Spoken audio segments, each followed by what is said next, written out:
오늘은 구약성경대로 32번째 책 요나서를 공부하도록 하겠습니다. 예수님께서는 요나가 실존했던 인물이라고 말씀하셨습니다. 맞나요? 네.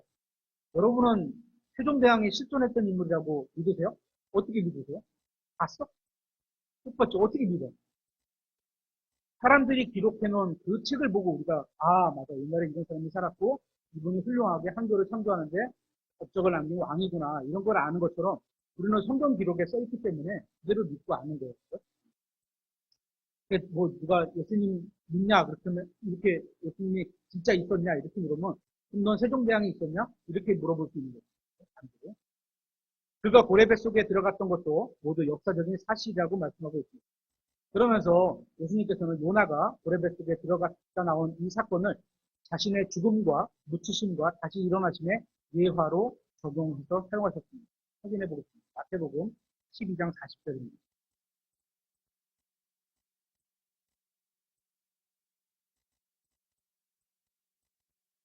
마태복음 12장. 요나가 밤낮으로 사흘 동안 고래 뱃속에 있었던 것 같이, 몸이 고래 뱃속에 있었죠. 그렇게 사람의 아들도 밤낮으로 사흘 동안 땅의 심장부에 있으리라. 예수님의 혼은 땅의 심장부인 지옥과 낙원에 계셨죠.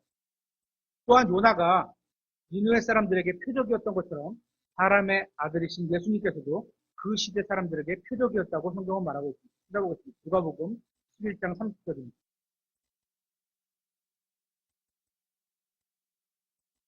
누가복음 11장 30절. 이는 요나가 니느웨 사람들에게 표적이었던 것 같이, 이유를 설명을 들어서 쓴 거죠. 묵묵하게. 사람의 아들도 이 시대에게 그러할 것이기 때문이라. 이 요나는 북왕국 이스라엘에 살았으며 여로보암 2세 시절에 이스라엘이 번영할 때에 관련된 예언을 하고 있는 것을 보게 됩니다. 아마도 그는 이 시대보다 약간 먼저 살았던 것으로 추정이 됩니다. 요나라는 말의 의미는 비둘기입니다. 그가 니느웨에서 행한 사역은 역사상 가장 큰 부흥이었을 것으로 생각됩니다. 요나는 히브리인 예언자였지만 이방 국가였던 아시리아의 가장 중요한 도시 중 하나인 니느웨 사람들에게 말씀을 선포하라고 보내심을 받았습니다. 아시리아는 유대인을 포함한 많은 백성들을 억압했던 민족입니다. 마치 과거에 우리나라가 일본에게 침략을 받았고 억압을 받았던 것으로 인해 지금도 많은 사람들이 반일 감정이 남아 있는 것과 비슷할 겁니다. 그래서 요나에게는 니느웨가 멸망하는 것보다 더 기쁜 일은 없었을 겁니다. 요나서 3장 4절의 말씀에 이렇게 돼 있죠. 이제 40일이 지나면 니느웨가 뒤엎어지자는 이 내용 자체는 요나를 매우 기쁘게 하는 메시지였을 것이고, 그는 실제로 그렇게 되기를 간절히 기다렸습니다. 그는 니느웨 사람들이 회개하고 하나님의 진노를 피하는 모습을 보고 싶지 않았습니다. 그는 주님의 말씀대로 니느웨에 심판이 임할 것을 보고 싶어 했습니다. 그래서 요나는 자신의 민족을 말살하는 원수 민족의 생명을 연장하기 위해서 하나님께 부르심을 받았던 사역이 처음에 못마땅했습니다. 그는 다시스로 도망했고 하나님께서 예고하신 40일이 지나기를 기다렸습니다. 그가 말씀을 선포하지 않고 40일이 지나면 주님께서는 이스라엘을 괴롭힌 아시아를 벌하실 것이라고 요나가 생각했습니다. 그런데 요나는 이게 착각이었죠. 요한복음 한번 찾아보겠습니다. 요한복음 7장 52절.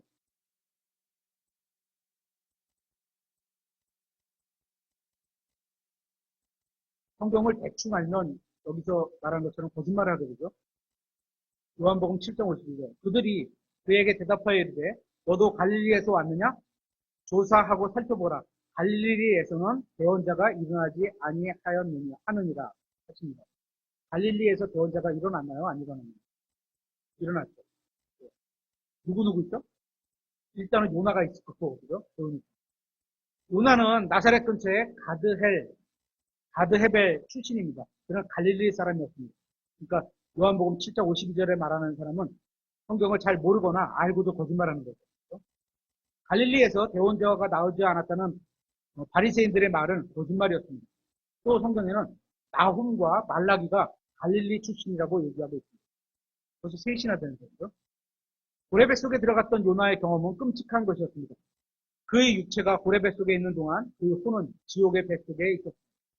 주 예수 그리스도께서 십자가 위에서 그러하셨던 것처럼 요나도 고통의 순간에 여러 편의 시편을 인용하고 있는 것을 보게 됩니다. 찾아보겠습니다. 시편 42편 7절. 요나가 이것을 인용하면서 뱃속에 있었죠. 결론은 몸이 뱃속에 있던 거지 혼은 지옥에 가 있던 거겠죠. 그렇죠? 예수님의 예표니까. 시편 42편 7절. 주의 폭우 소리에 기쁨이 기쁨을 부르며 주의 모든 파도와 물결이 내 위로 넘어갔나이다. 또 시편 31편 22절에 내가 황급한 가운데 말하기를 주의 눈앞에서 내가 끊어졌나이다 하였으나 그럼에도 불구하고 내가 주께 부르짖을 때 내 간구 소리를 주께서 들으셨나이다. 지금 이 시편들을 요나가 인용하고 있는 겁니다. 인용해서 말을 했습니다. 시편 69편 1절에 오 하나님이여 나를 구원하소서 물들이 내 혼으로 들어왔나이다. 시편 3편 8절에 구원은 주께 속하오니 주의 복이 주의 백성 위에 있나이다. 셀라. 이런 구약의 말씀들을 인용하는 거예요. 우리도 생활 가운데 하나님의 말씀을 인용하면서 살아야 되는 거예요. 이런 것을 통해서 보니까 시편에서도 우리 고난 가운데 있을 때 위로하시고 힘주시고 막 이런 말씀들 있잖아. 그런 것들을 위로하면서 그러니까 가지고 살아야 되는 거죠. 마음속에 기록하고 살아야 되는 거죠. 요나는 하나님의 뜻을 시키려는 시도는 모두 소용없는 짓이란 것을 깨닫게 됩니다. 그는 고레벳 속에서 살아나온 후에 하나님께서 주신 사명을 완수해야 한다고 생각했습니다. 요나가 착각했던 것은 멸망의 날은 그냥 40일이 지나는 것으로 임하는 게 아니라 어떻게요? 그가 니느웨 거리에서 말씀이 선포한 다음에 비로소 40일이 지나야 되는 것을 말씀하고 있습니다. 그럼 요나가 착각했던 거죠. 요나서 3장 4절을 보겠습니다.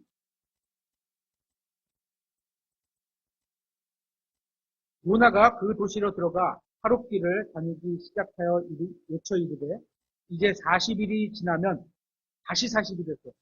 죽기 전에도 40일이었는데 또 40일이에요.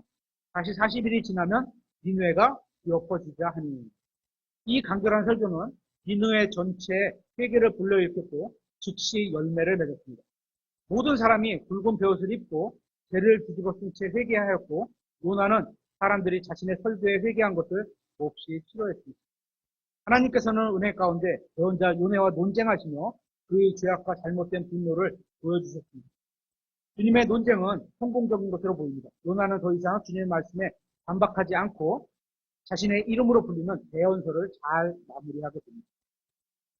만약에 요나가 끝까지도 안 간다 그러면 어떻게 했을까요? 다른 사람이 사역을 맡아서 했겠죠. 그렇죠? 그럼 요나서가 아니고 다른 이름이 들어갔겠죠. 우리도 하나님께서 야 너가 쓸모가 있다라고 부르셨을 때 가서 응하지 않으면 한 번, 두 번 하시지만 계속 거절해서 강하게 거절하면 다른 사람을 불러서 쓰시는 거예요. 그러면 기회가 없어지죠. 복받을 기회를 놓치는 거죠. 요나서는 구약성경에서 이방인들의 죄인들까지도 하나님의 은혜를 보여주는 놀라운 책입니다. 욥바는 다른 민족에게 말씀을 전하기를 거부한 요나가 내려간 곳이었는데 800년 후에 하나님께서는 베드로를 통해 고넬료라는 이방인에게도 복음을 전하는 장소로 욥바를 사용하신 걸 보게 됩니다. 구약에 있던 장소들이 그냥 헛히 지나가지는 않았습니다. 하나님께서는 목적을 가지고 대언자 요나를 니느웨로 보내셨습니다. 그 목적은 이스라엘이 포로로 잡혀가는 것을 연기하기 위함이고 또 승리에 도취한 사악한 자들에게 회개의 기회를 주기 위함이었습니다. 그런데 극단적인 세대주의에 빠진 분들 어떤 분들은 가끔 구약시대의 이스라엘과 이방인의 경우를 너무 크게 나누다 보니까 여기는 혜택을 주고 여기는 안 주고 성경에 그런 말은 없거든요. 그러는 경우도 가끔 있습니다. 요나서를 통해서 보면 요나를 니느웨로 보내신 데에는 하나님께서 다른 민족에게도 관심을 갖고 계시다는 것을 이스라엘 백성들에게 보여주시려는 목적도 있습니다.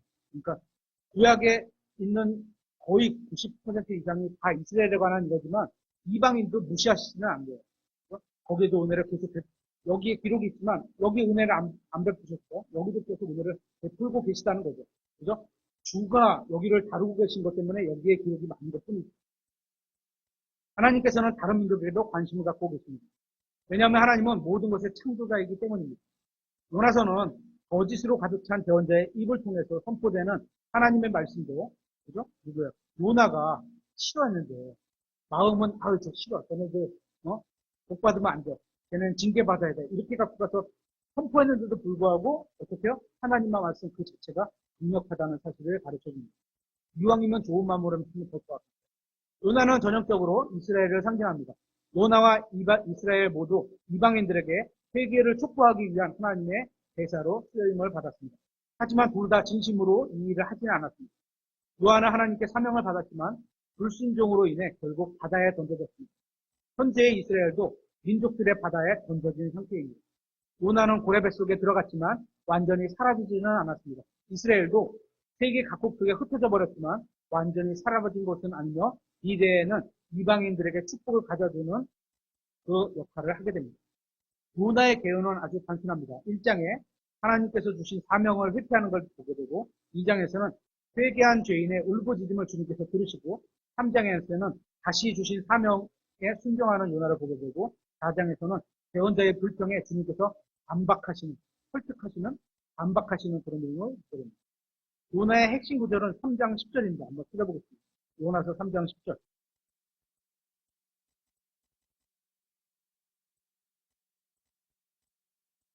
하나님께서 그들이 행한 일, 곧 그들이 자기들의 악한 일을 버리고 돌아선 것을 보시고 신이 그들에게 행하라고 말씀하신 해악에 대해 하나님께서 뜻을 돌이키사 그것을 행하지 아니하시고, 여기서 또 하나님의 뜻이 나왔는데요. 하나님의 뜻을 돌이킨다, 이 표현을 착각하면 안 돼요. 하나님께서는 복 주실 자에게 복을 주시고, 어떻게요? 하나님께서 징계하실 자에게 징계하시죠. 그죠? 하지만 징계하실 자가 회개하면 돌이키는 것도 그것도 하나님의 뜻이죠. 그죠? 무조건 니누에는 벌 받아서 없어져 버려야 된다. 그것만이 아니라는 거죠. 하나님의 뜻은 여러 가지가 있는 거니까. 복주자에게 우리가 복된 일하면 복받게 되고 악한 일하면 거기에 대한 합당한 처벌을 받게 되고 또 악한 일을 했다 하더라도 회개하고 돌이켜서 가면 다시 그 벌을 연기하시거나 덮어두시거나 이렇게 하시는 거예요. 하나님의 뜻을 돌이킨다는 표현을 잘 이해하시면 됩니다. 하나님께서는 여기서 핵심 단어는 예비하심입니다. 미리 예비하십니다. 하나님께서는 바람을 예비하셨고 1장 4절에 또 폭풍우도 예비하셨습니다. 1장 4절에 큰 물고기를 예비하셨고 1장 17절에 박을 예비하셨습니다. 4장 6절에 또 벌레를 예비하셨고 4장 7절에 동풍을 예비하셨습니다. 4장 8절에 사람들은 우연이라고 말할지 모르지만 하나님께서는 미리 준비를 해놓으신 거죠. 요나는 하나님의 말씀을 이방인들의 전하기를 거부했고 주님으로부터 도망치려고 욥바로 갔지만 800년 후에 주님께서는 욥바의 이방인들에게 복음을 전해야 한다고 베드로에게 말씀하신 장소이기도 합니다. 요나서는 실행적인 교훈이 너무나도 많은 책입니다. 요나서는 48절과 1321장으로 되어 있습니다. 각 장별로 간단히 살펴보도록 하겠습니다. 1장에서 우리는 영적으로 침체되는 과정을 볼 수 있습니다. 요나가 그렇게 돼가는 거죠. 우리가 주님의 말씀에 불순종할 때 우리는 주님께로부터 도망을 칩니다. 말씀에 순종하지 않고 뒤돌아는 거예요. 뒤돌아서 자기가 가는 데를 가는 거예요. 그렇죠? 그러면 우리의 평안도 함께 사라집니다. 주님과 함께 있어야지 평안이 되는데 이러한 일은 우리 주위에 있는 모든 사람들에게 영향을 미치게 됩니다. 어떻게요?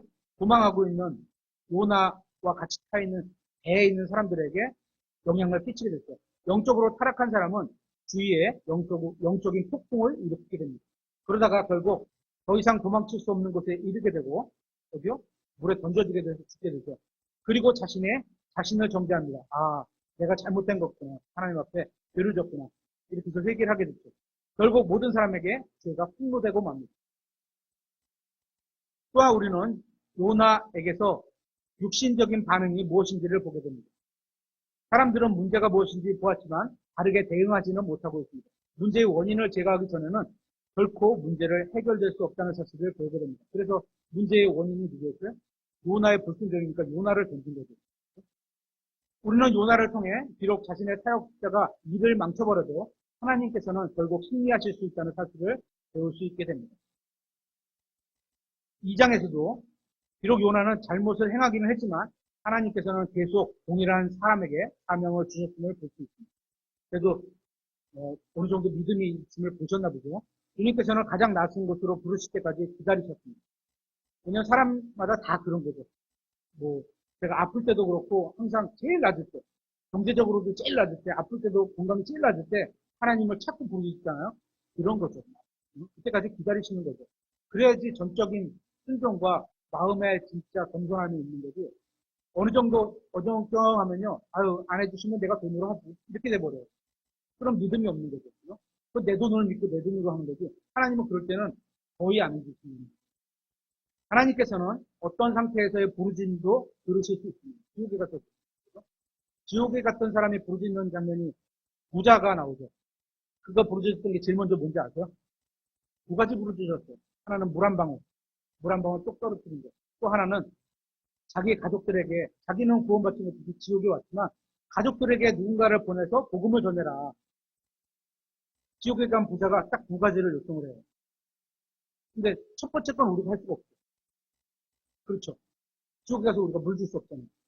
하지만 두 번째 건 우리가 하나님의 그 지옥에 간 사람의 부르짖음이 하나님께서 나에게 주신 말이라고 믿으면 믿지 않는 사람들에게, 그의 가족들에게, 누군가에 가서라도 복음을 전하게 돼요. 여기 오지 않고. 그렇게 됐습니다. 인간은 자신의 기력을 다해야만 주님께로 돌아섭니다. 이처럼 주님께서는 은혜롭게 생명과 간증과 사역을 회복시켜 주십니다. 사람하고는 좀 다르죠. 사람은 차갑고 왜 이렇게 살았으면 이러는데, 하나님은 회복시키고 자신이 깨달을 때까지는 그런 얘기 잘 안 해요. 그렇게 아버지가, 상대의 아버지가 그랬잖아요. 우리 같았으면 그 많은 돈 또 어디다가 또 이렇게 다 그때치 받냐 이랬는데, 하나님 아버지는 안 돼요.